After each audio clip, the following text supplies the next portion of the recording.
The studio lights blazed hot as the live debate began, casting a sharp glow over the polished table where Karoline Leavitt and Congresswoman Jasmine Crockett sat across from each other.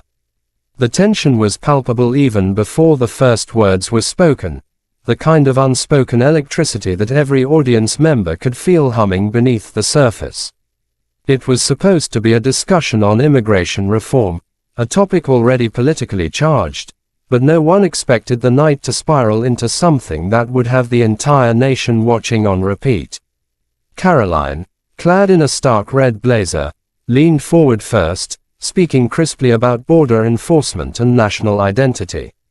Her voice was sharp, deliberate, and carried the rehearsed edge of someone who had said these lines 100 times before. Jasmine Crockett, confident and composed, waited her turn, her expression unreadable but her eyes alert and focused like a hawk circling above a storm. The host barely had to guide the conversation. It naturally escalated as Karoline's tone grew more pointed, accusing current policies of weakening American values. Jasmine countered with hard data and grounded personal stories from the communities she served, bringing humanity into a debate that too often lacked it. The crowd in the studio murmured, some nodding, others shifting uncomfortably.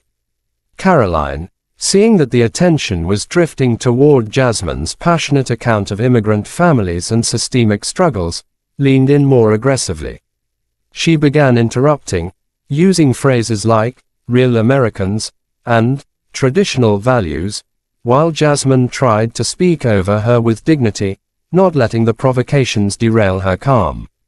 The atmosphere turned heavier with every word exchanged. What started as a debate was fast mutating into something more intense, a philosophical and cultural battle playing out in real time. Viewers at home sensed it too. Live tweets flooded the screen's ticker, hashtags forming and trending before the segment was even halfway through. Jasmine spoke about her own background, how her ancestors had endured the brutalities of slavery and systemic injustice but continued to serve, vote, and build. She highlighted the irony of being asked to justify her American identity in 2025. Her voice was not raised, but every word was soaked in power. Karoline shifted in her seat, her expression tightening. The control she had at the beginning of the segment seemed to slip with every sentence Jasmine uttered. The camera cut briefly to the host, who looked visibly nervous, as if sensing the debate was veering off script. Karoline's next few statements came out sharper, laced with a frustration that was beginning to outpace her logic.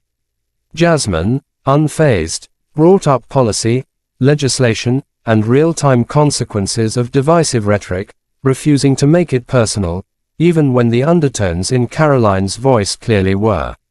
Then, in a brief pause, Karoline gave a tight smile, one that didn't reach her eyes.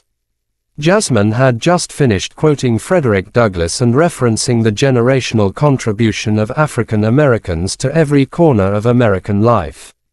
The tension was now a live wire, and though no one said it, everyone was waiting for someone to cross the line.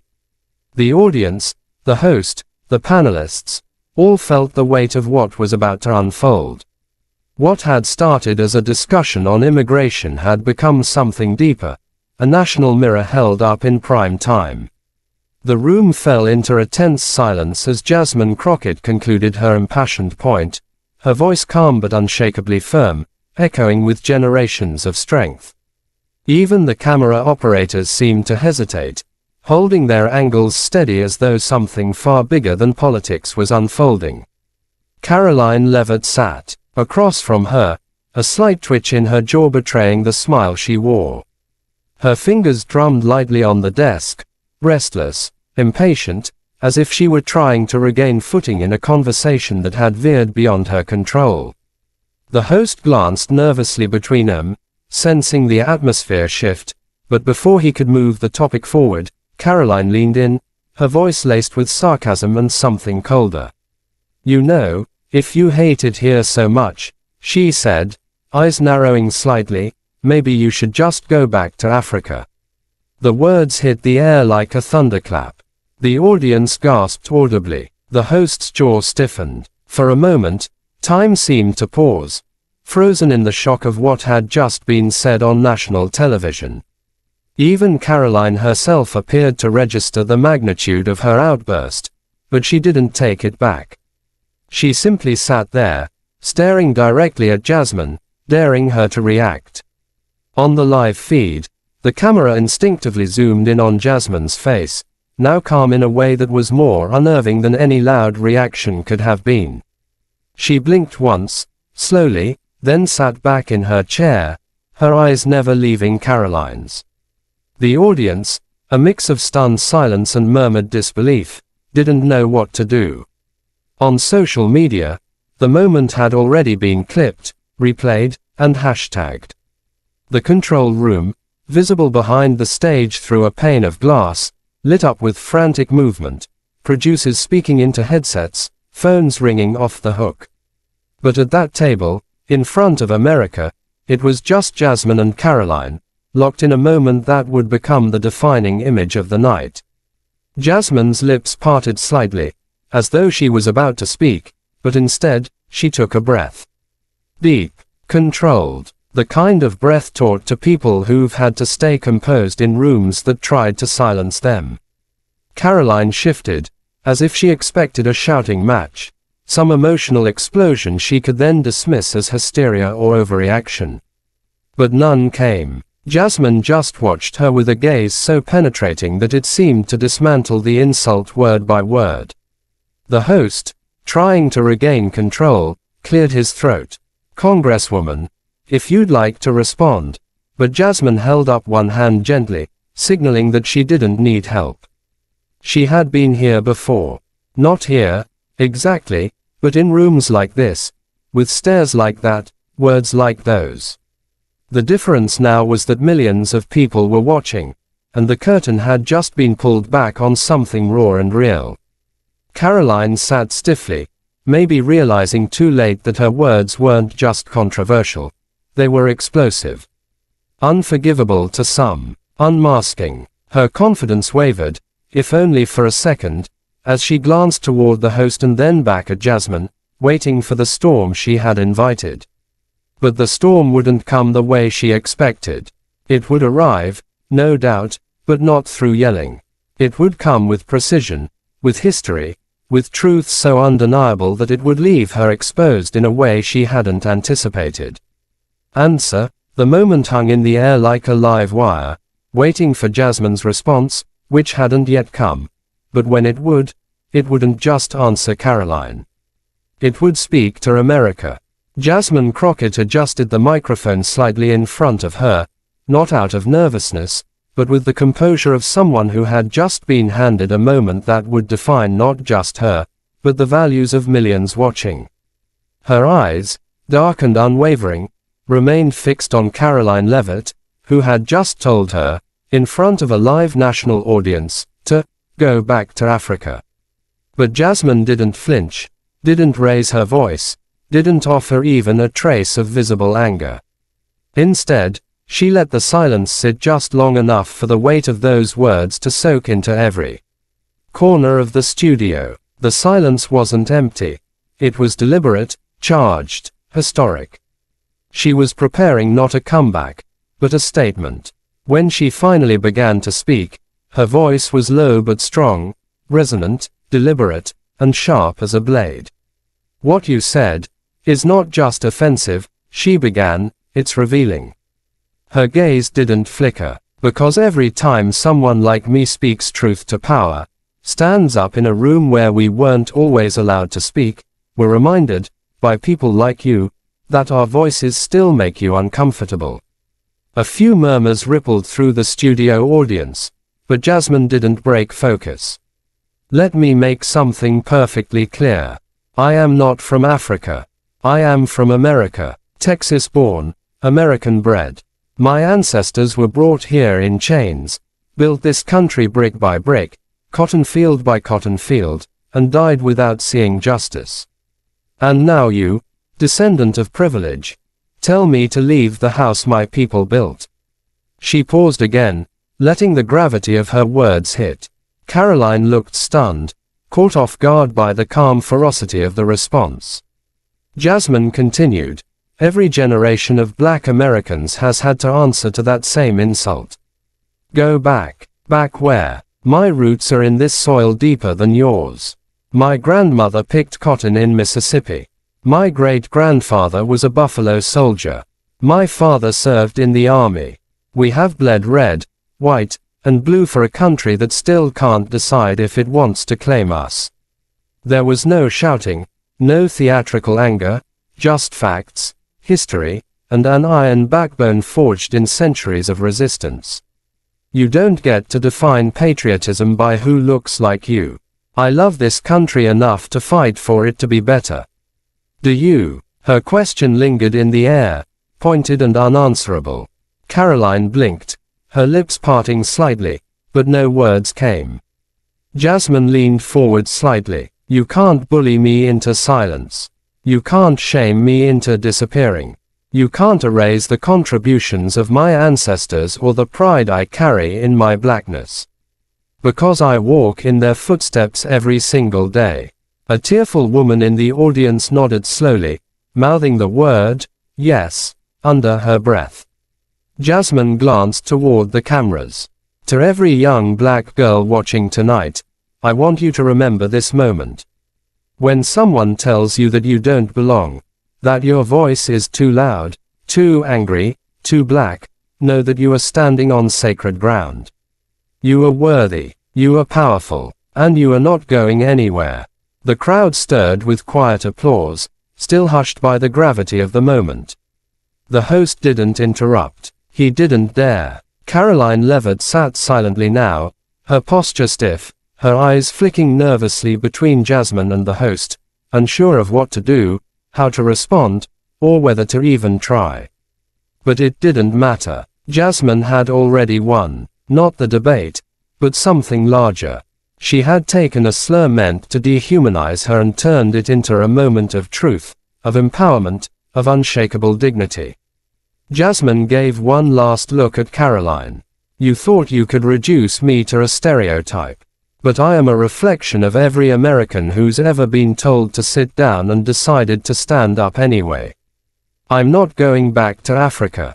I'm going forward, with America, whether you like it or not.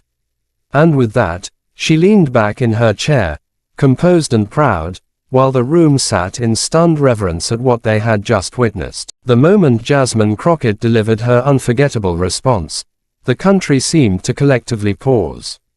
Within seconds, clips of the exchange were already flooding every major social media platform. News anchors interrupted regular broadcasts to report on the eruption that had just occurred live on air.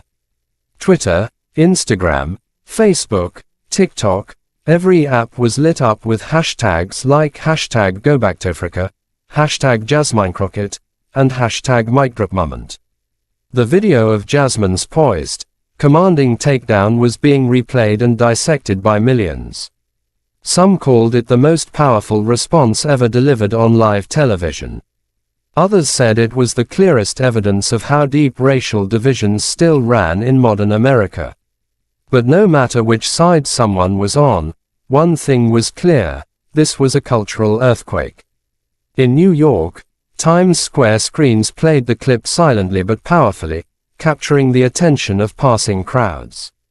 In barbershops in Detroit, diners in Atlanta, subways in Chicago, and high-rise apartments in LA, the conversation was the same. People weren't just watching the moment. They were feeling it, debating it, reacting to it. Celebrities began speaking out almost immediately. Kerry Washington tweeted, "Jasmine Crockett didn't just speak. She taught." Viola Davis posted the clip with just one word: respect. LeBron James shared it with a fire emoji, while Ava DuVernay said, "This is how you respond with truth, dignity, and power." Even figures who typically stayed silent on political matters felt compelled to weigh in. A well-known conservative talk show host tweeted, "Disagree with her politics, but that was a masterclass in composure and conviction." Meanwhile, Karoline Leavitt was facing the opposite of praise.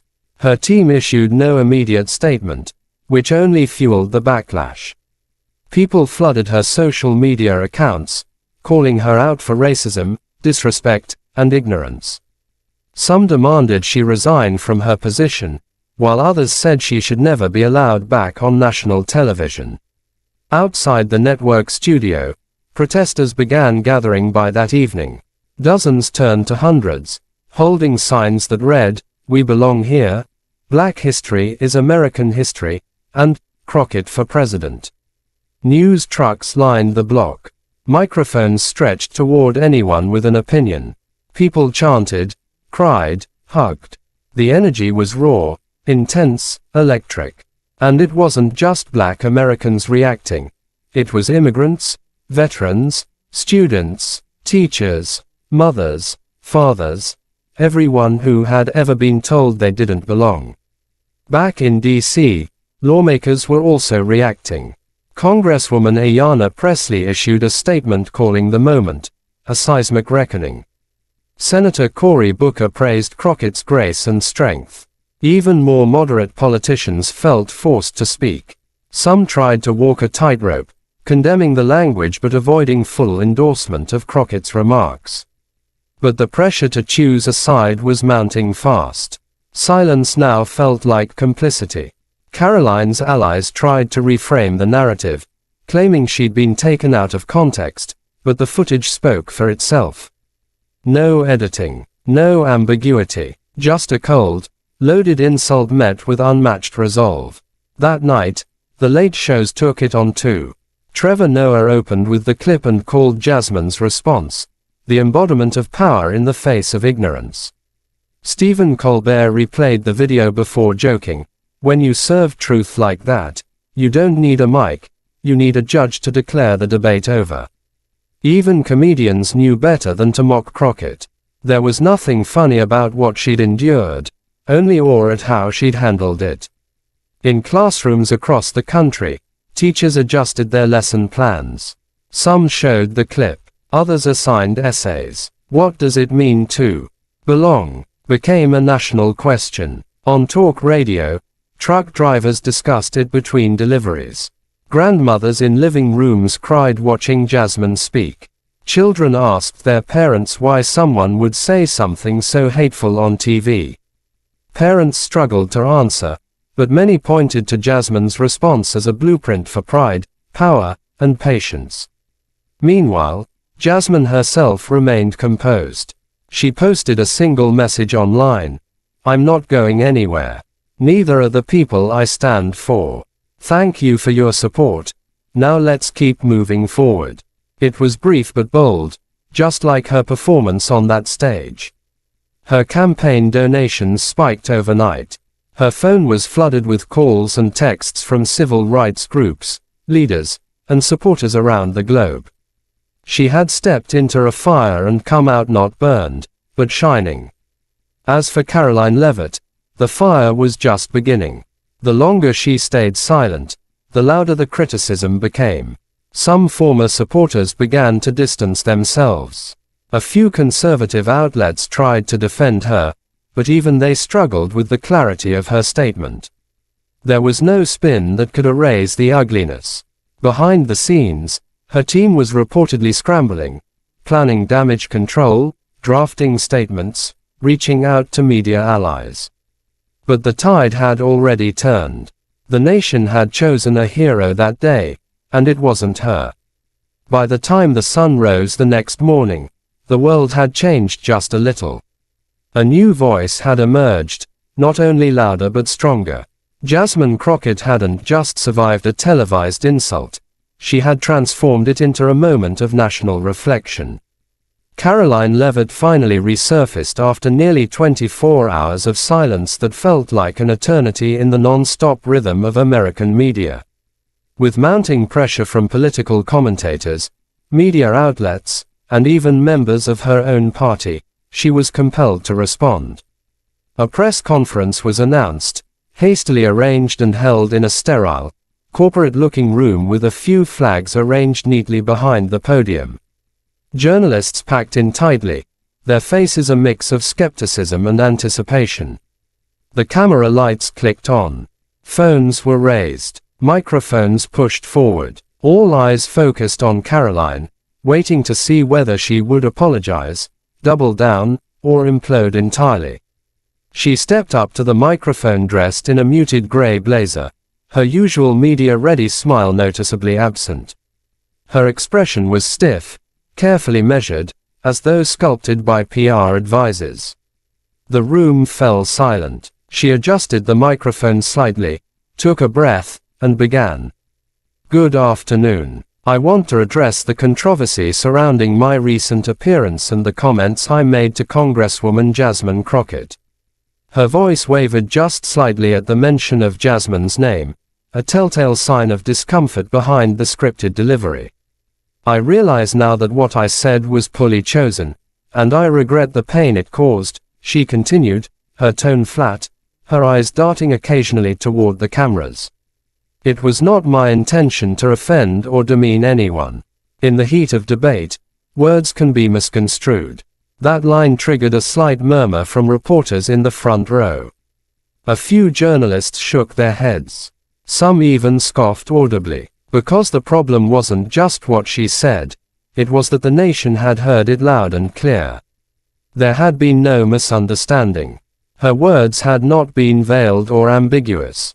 Karoline went on, reciting talking points about her commitment to free speech, open dialogue, and the supposed importance of moving past division. But the statement was hollow, disconnected from the emotional magnitude of the previous night's events.